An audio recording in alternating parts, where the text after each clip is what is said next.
introduce everybody. Deb Cavanagh, who is checking you in.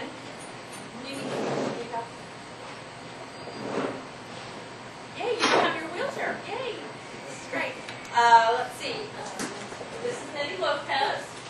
And Sarah is here somewhere, our cooking manager. My name is Christina Raza. And I have 3 fabulous volunteers, and they all need a round of applause. Please, right up on the man.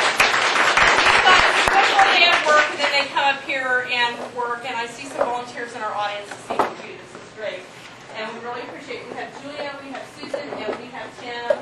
And even though their name tags may not be correct, they're correct. Wow, that's amazing. Usually they pick any name they want to. They like to go incognito up here. So they'll be helping with the class this evening. Like I said, Terry's been a part of our cooking school family for many years. Our favorite classes are when he pulls his chuck wagon up into our patio area downstairs, and we have an outdoor chuck wagon cooking class. It's just great, and we've been very lucky with the weather. We've had beautiful evenings. The food's been great, and it's really just so much fun. So if you see the chuck wagon class, be sure to sign up because you'll have a lot of fun. He's owned Fred's Cafe for how many years? 32? Wow, that blows me away. Yet every time I go down there, there's more big high buildings around it. Pretty soon it's going to be this little oasis in the middle of all this cityscape. So I'm let him tell you all about himself. Would you please give a round of applause, please, for Terry Chandler.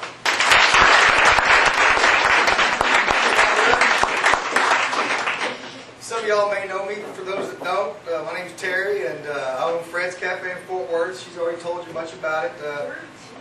Yeah, well, my parents bought it in '78. It'll be 32 years in July. I'm not the actual owner until about 5 years ago. Me and my wife took it over from my parents, and they retired. So, but I've been there ever since. Did a short stint in the Marine Corps because I was never going to work in the food industry, and got out and right back in it. I'm also the chuck wagon cook on the 4 Sixes ranch. It's a large ranch out in East Texas. A couple times a year when the cowboys work cattle, they pull their wagon out, and I camp out at the wagon for 5 weeks. Is the longest I've ever camped out there. And I cook them 3 meals a day. I wake up at 2 o'clock in the morning to get breakfast going, and so I'm not a school chef. I don't pay attention to all the trends and trendy stuff. I just cook what I cook. If I'm not up on the current Food Network lingo, don't hold it against me. I'm too busy cooking to watch TV. So. What is this thing here? A conch.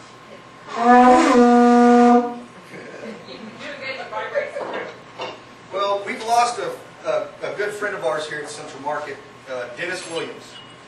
And he was a good friend of mine and accompanied me on some of my chuck wagon excursions. And I'd like to dedicate this class tonight to him. So he's still here. He plays dirty tricks all the time. So he looks forward to those events with you greatly. I know he would talk about them and just tell us what he's going to do. That was his whole thing. He loved it very much. Alrighty. Well, I'm not too fancy. I just cook from the heart, and I'm gonna cook the way I'd cook. So, you know, I'm not trying to dress nothing up for the class or anything. I'm just a real dude here cooking. First thing I'm gonna do, you really have to pay attention to it. First thing I'm gonna do is move this mat over. There we go. All right, now, if I was cooking at home, first thing I'd do, or on the chuck wagon, is I'd do the dessert first to get that out of the way. So we're going to start with the sage honey flan. This recipe calls for a dozen eggs. I like an eggy flan. That might be too eggy for some of y'all, and if y'all are using large eggs, you might want to cut those eggs back a little bit. So 8 to a dozen eggs, depending on how large they are. So you might want to make a note of that before you get started on this. All right. What I normally do, we're using these foil ramekins here, and okay.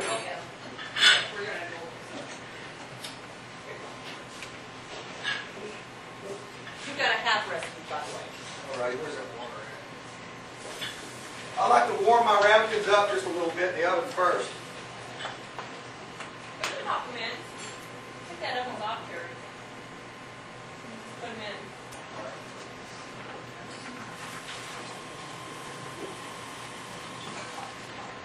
We'll let our ramekins be warming while we're warming up the honey. Is this my honey, honey? No, this is your honey, baby. Alright. This here's the same. Alrighty, thank you. The button, the red button, red button. Where's that button at? Ah!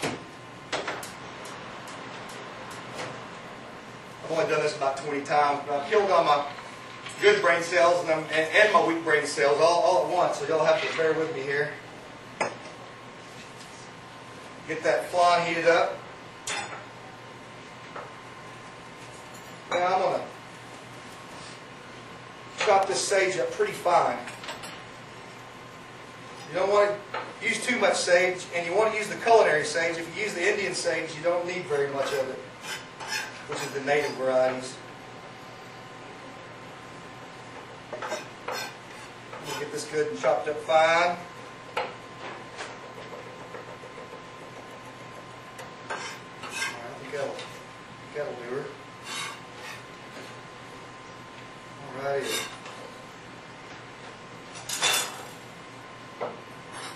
Now, we'll beat the eggs. Okay.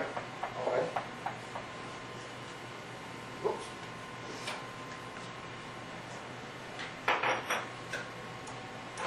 We're not making meringue here, we're just trying to mix it up. I'm going to do it on the lowest setting. But you have one of those up before. I've got one of those hand crank ones that I use. Yeah, the egg beaters. Yeah, when I'm on the ranch out there cooking, I have to use a hand crank mixer. It takes a lot longer. How many people do you feed every day out there? It depends on which ranch I'm working at and what they got to do. Usually from 15 to 30. 15 to 30 cowboys, and they don't get all the fancy stuff. They just have to eat what I cook. I'm just going to set this aside. Alrighty, now we're going to put in the sweet milk, the sweet condensed milk.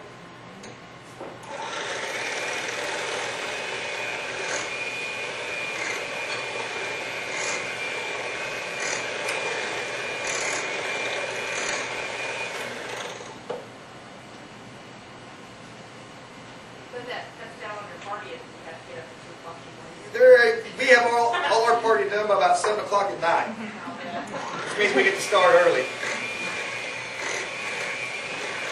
We take 3 naps a day. We take a morning nap, an afternoon nap, and a midnight nap.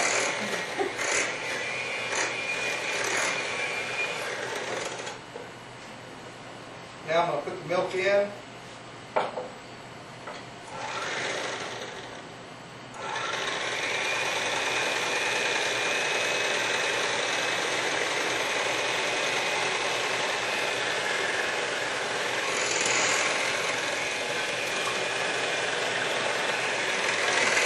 Notice I pour it in slowly. I'm not just dumping it in there. Turn our honey off. It's ready.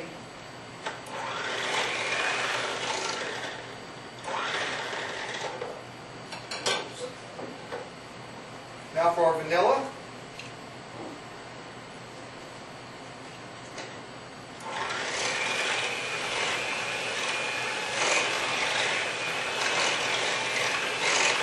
It would be nice if y'all were at the chuck wagon. Hang on, Mr. Sugar.